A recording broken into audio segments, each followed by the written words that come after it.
Il y a même une étude qui est sortie en début d'année 2016, pour montrer que les plans des principales villes dans le monde étaient devenus les plans de métro, les plans de transport, puisqu'on parle multimodal aujourd'hui, et ces plans de transport étaient devenus incompréhensibles pour une majorité de personnes, et 80% des trajets étaient inaccessibles aux capacités d'un cerveau humain.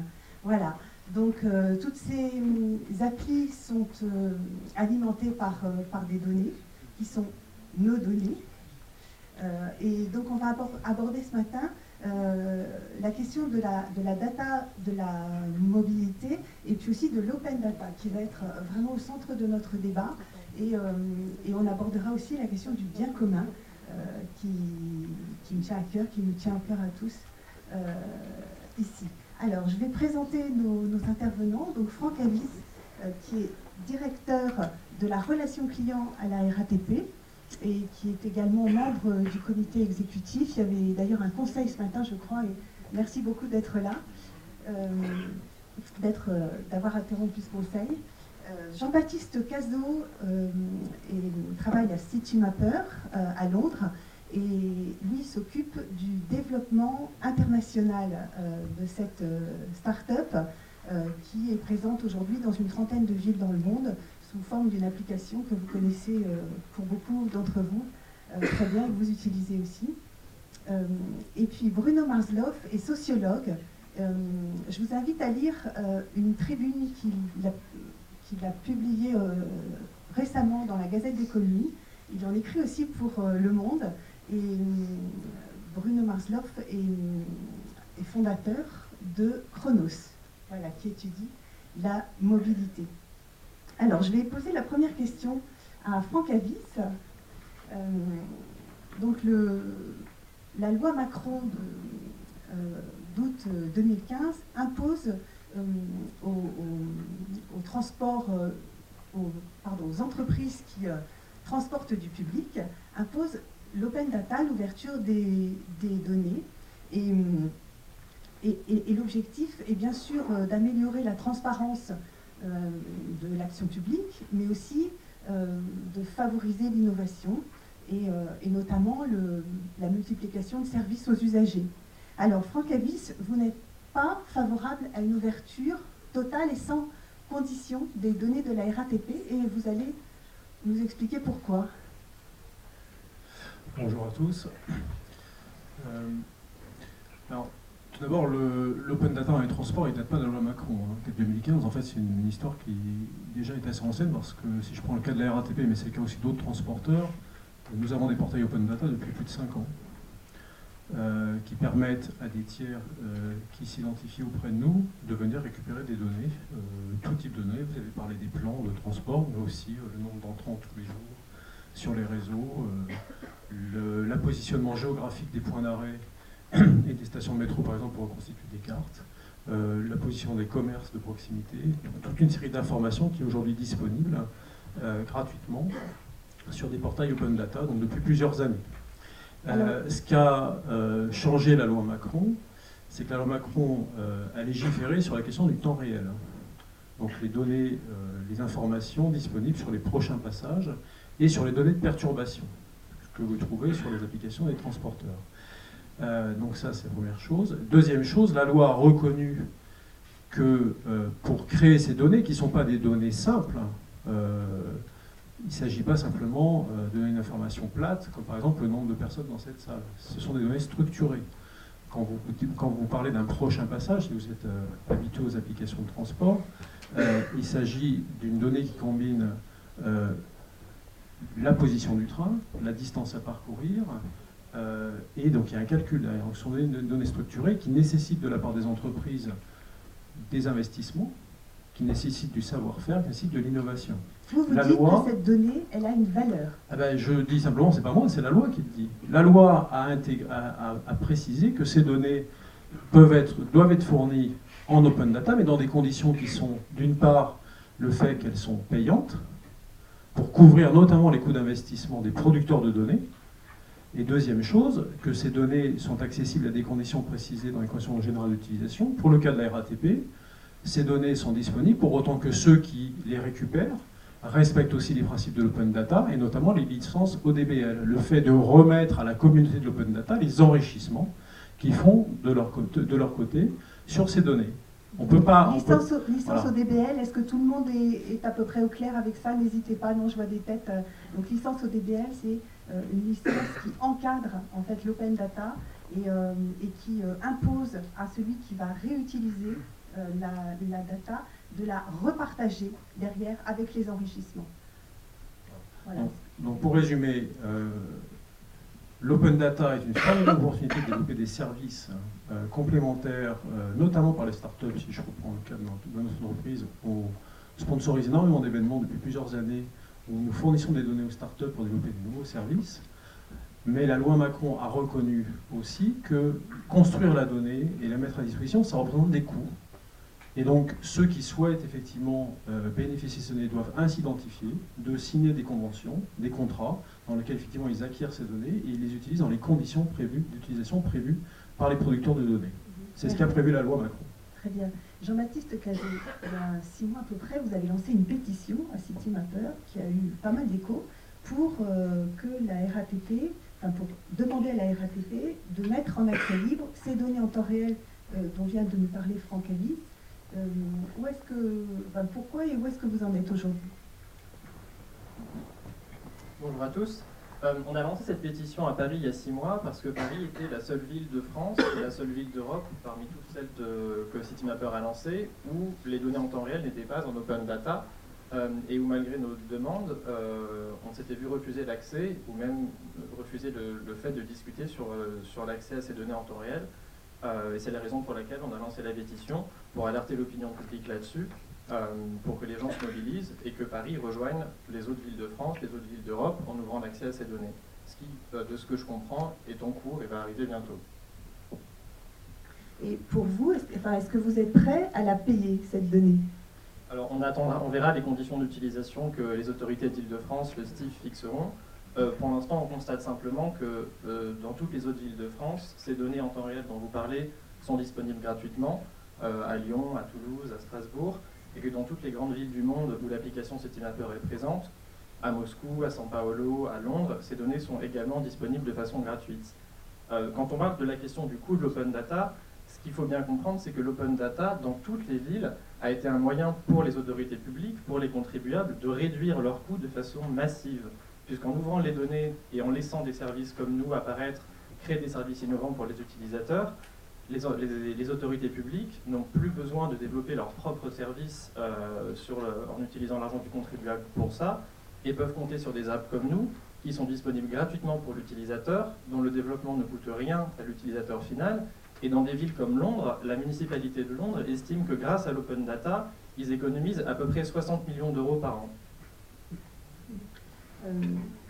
Franck Avis, vous aviez des craintes par rapport à l'ouverture de ces données en temps réel, notamment des craintes relatives à la relation que la RATP peut avoir avec ses usagers. Est-ce que vous les avez toujours aujourd'hui et est-ce que vous pouvez nous les expliquer? Alors, moi je ne suis pas un Chief Digital Officer, je suis patron de l'activité service de la RATP. Tous les jours, on a 12 millions de clients sur notre réseau. Le service de transport aujourd'hui, c'est effectivement transporter les gens d'un point A jusqu'à un point B, mais surtout fournir tout le service qui l'accompagne, le service commercial, mais aussi l'information voyageur. C'est une démarche qui est très ancienne à la RATP, chez d'autres transporteurs aussi. Donc ce service porte à porte, il doit être fourni par le transporteur. Ça n'empêche pas de voir émerger, comme je disais tout à l'heure, et nous y contribuons, d'autres acteurs qui peuvent proposer des services complémentaires.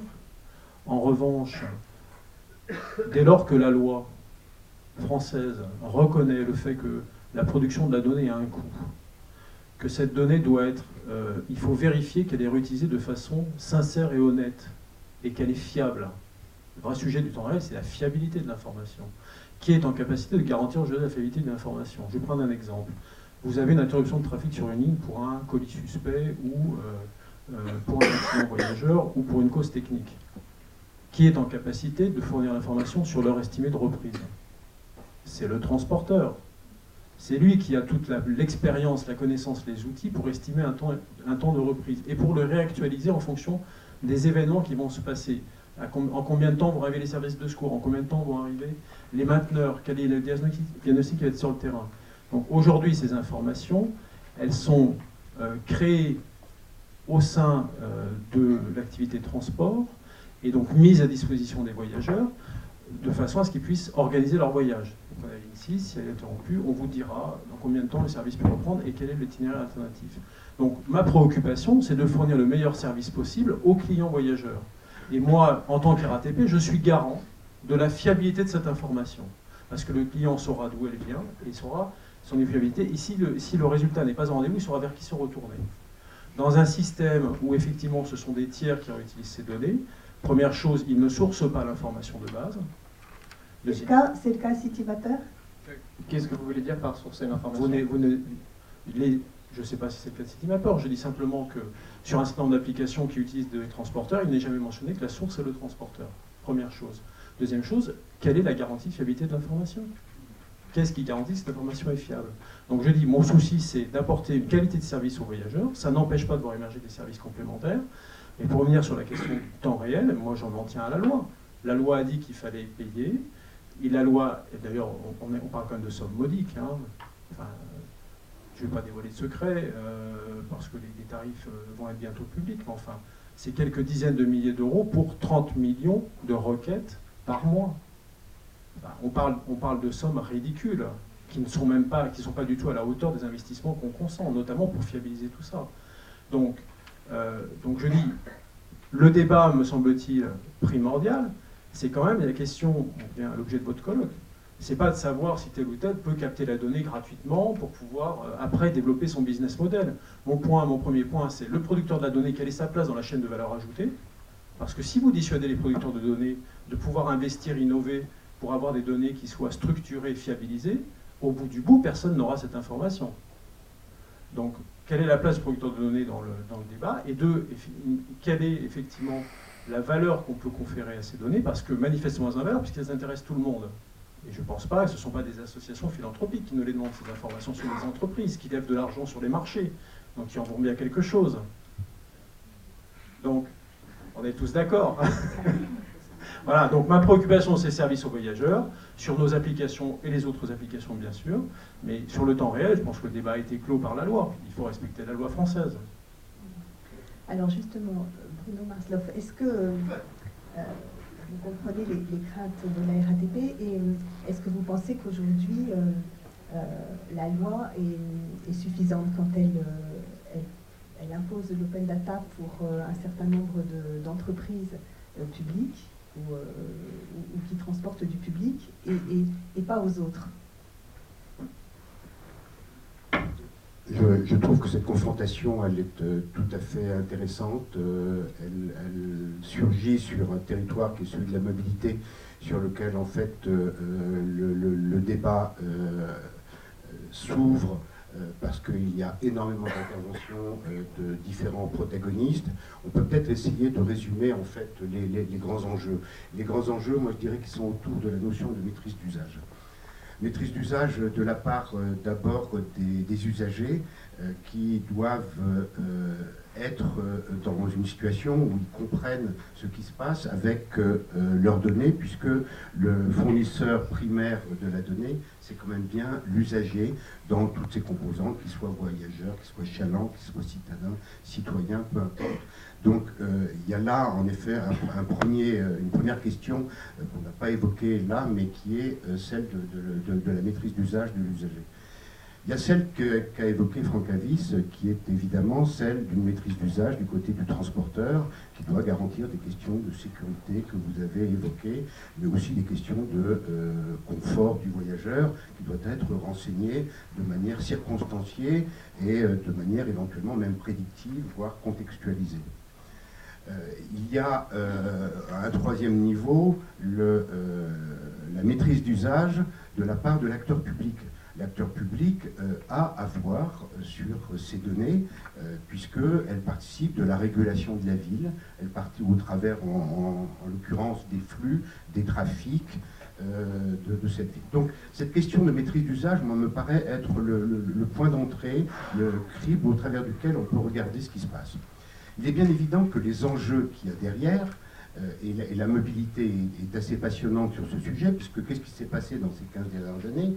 C'est d'une part l'émergence d'une offre de transport de plus en plus composite, de plus en plus éclectique, que l'usager met à profit pour mieux organiser ses parcours.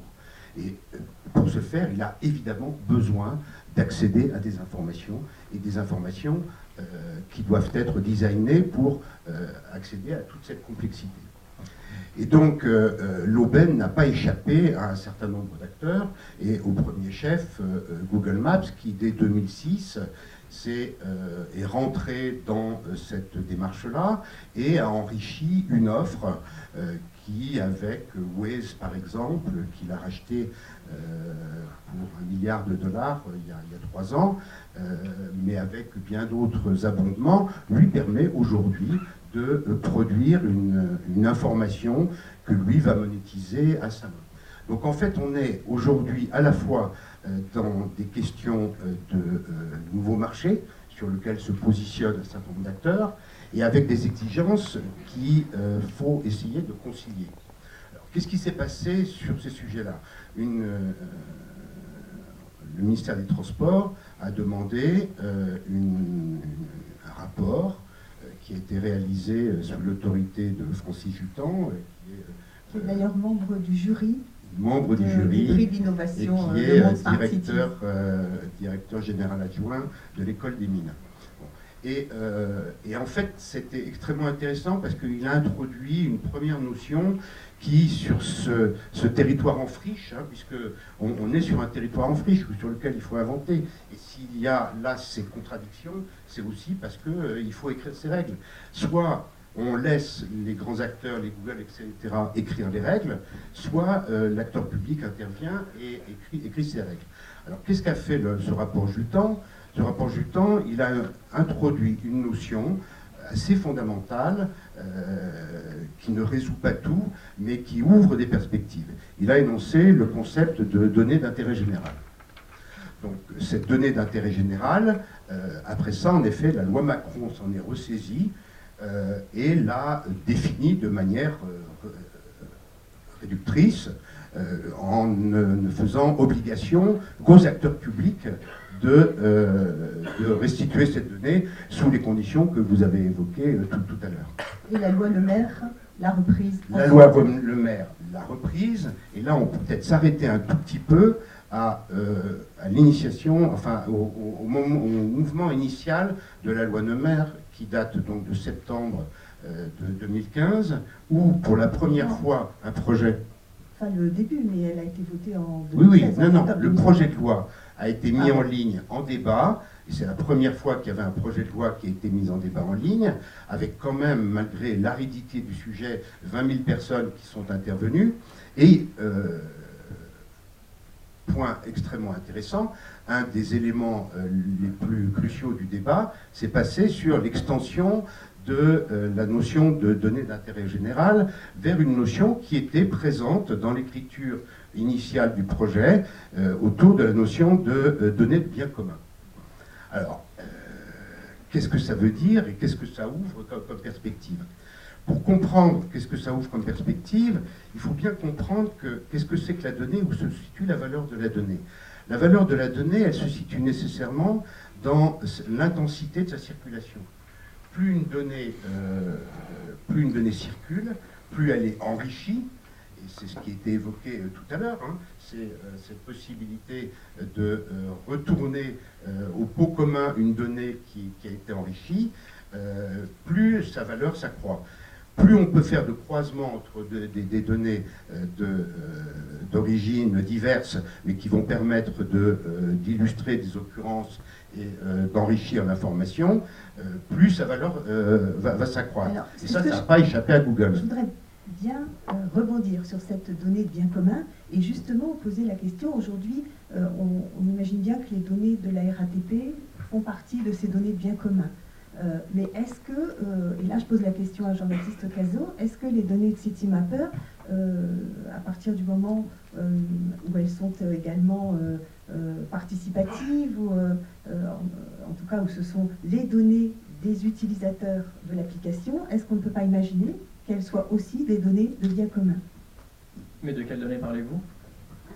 Les données qui sont les données des utilisateurs de l'application. Alors, pour utiliser Citymapper, vous n'avez pas besoin de créer un compte, vous n'avez pas besoin de vous enregistrer, vous pouvez utiliser l'application de façon anonyme, ce qui signifie que nous n'avons pas de données personnelles sur un très grand nombre de nos utilisateurs.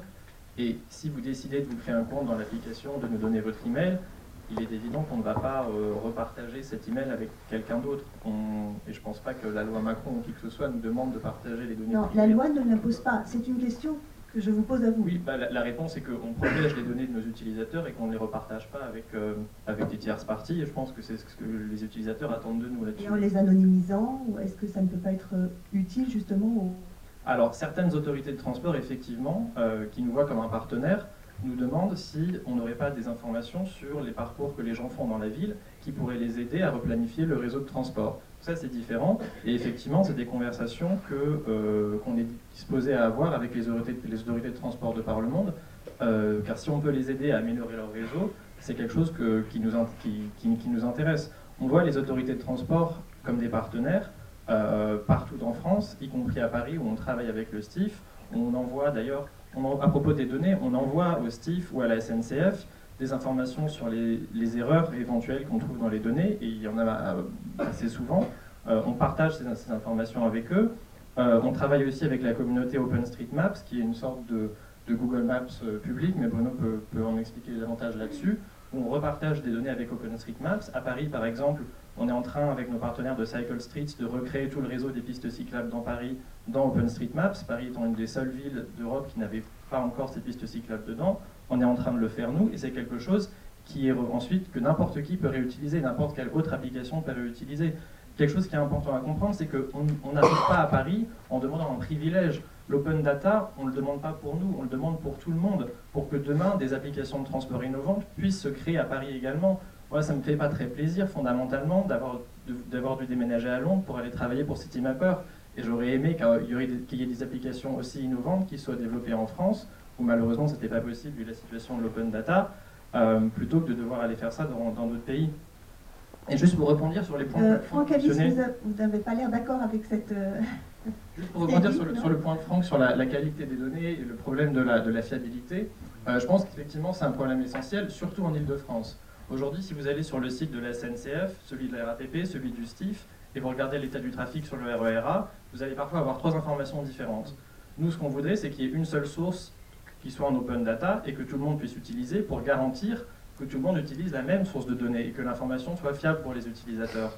Il faut voir qu'à Paris, on est dans un contexte où quand vous habitez en banlieue, vous devez prendre votre bus pour aller à la gare, vous devez prendre le train de la SNCF pour aller dans Paris, et après vous devez prendre le métro de la RATP pour aller à votre travail.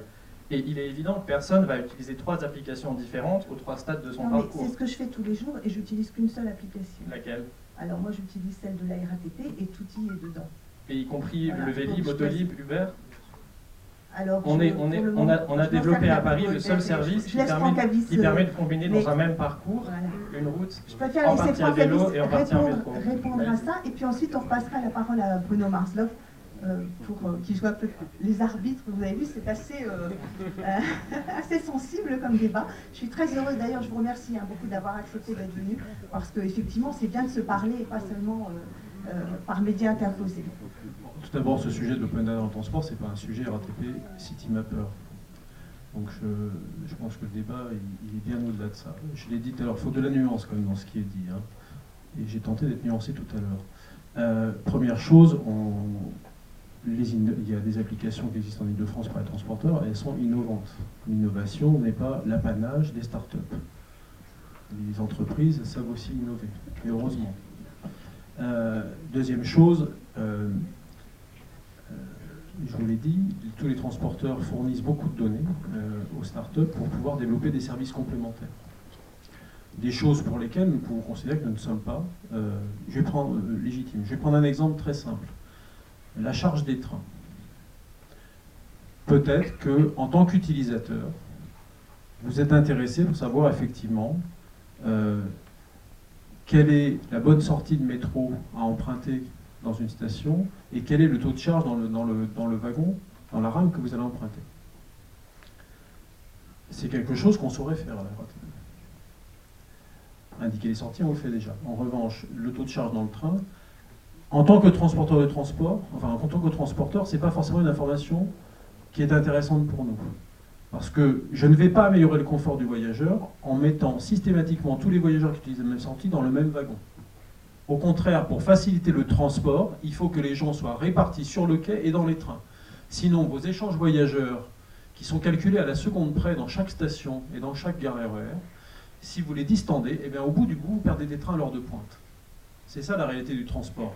Ça, c'est intéressant, Donc, parce qu'on voit bien qu'il y a une différence entre voilà. l'intérêt Donc, général et donc, l'intérêt je dis juste, en tant que acteur transporteur, privé. dans mon métier de transporteur, je n'ai pas intérêt à dire aux gens, si vous voulez sortir à tel endroit, prendre telle correspondance, il faut forcément aller dans ce wagon-là.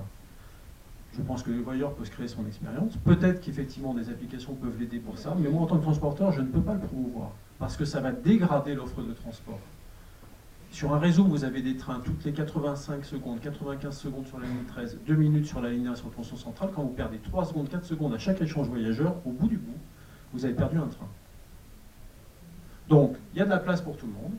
Il y a des choses que nous développons parce que nous avons l'expérience et nous pouvons innover pour développer des services. Voilà. Mais donc, je dis, ce n'est pas l'apanage des startups de faire de l'innovation, et heureusement. Mais ce n'est pas orthogonal avec le fait qu'elle puisse se développer, bien sûr. Deuxième chose, sur la complémentarité des informations, nos applications sont évidemment multimodales. Et deuxième chose, le STIF ne fait qu'agréger les informations des transporteurs, donc il ne peut pas y avoir d'écart entre ce que nous lisons les uns ou les autres. Il peut y avoir des écarts sur, effectivement, les recherches d'itinéraires, parce qu'en fonction du moment où vous la demandez, à la seconde près, vous n'aurez pas forcément la même recherche d'itinéraire pour l'optimiser. Et il peut y avoir des écarts en fonction des tronçons, puisque nous n'exploitons pas tous les mêmes tronçons sur les lignes. Mais globalement, l'information est cohérente, même si c'est un travail qu'il faut effectivement consolider. Dernier point, vous parlez des modes alternatifs. Vous trouverez sur l'application RATP, vous avez l'information sur Autolib et sur Vélib. Et peut-être qu'effectivement, il est intéressant d'innover, comme le font certaines entreprises, pour effectivement avoir des parcours complémentaires, par exemple métro, vélo. Mais là encore, ce ne sont que des calculs qui ne donnent en aucun cas une information qui est exacte. Donc, mais c'est très bien de le faire. Voilà. Mais il faut être nuancé sur ces questions. On voit bien que l'ouverture des données est nécessaire, voire indispensable à l'innovation, à la création de nouveaux services. On voit bien aussi que l'intérêt général, il doit rester au centre de la problématique. Alors, quelle est la place de l'acteur public, justement, dans ce débat ? On voit aussi que les déterminants des uns et des autres ne sont pas les mêmes.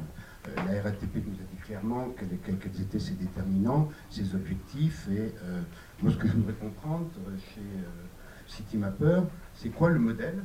Pourquoi est-ce que vous faites ce service urbain? Donc, et comment, quel est le modèle économique qui préside à ça? Donc finalement, quelle est votre finalité? Je précise que Citymapper a levé 50 millions, c'est ça, d'euros ou de dollars dernièrement. Au début de l'année.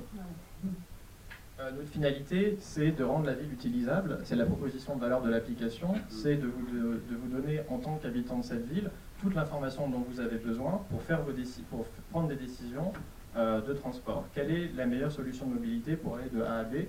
C'est ça la proposition de l'application. En Ile-de-France, ça veut dire combiner toute l'information de transport en banlieue, avec la SNCF, avec la RATP, avec Vélib, avec Autolib, avec les taxis G7, avec Uber, et proposer les meilleurs itinéraires qui combinent n'importe lequel de ces. Ça, on l'a très bien compris.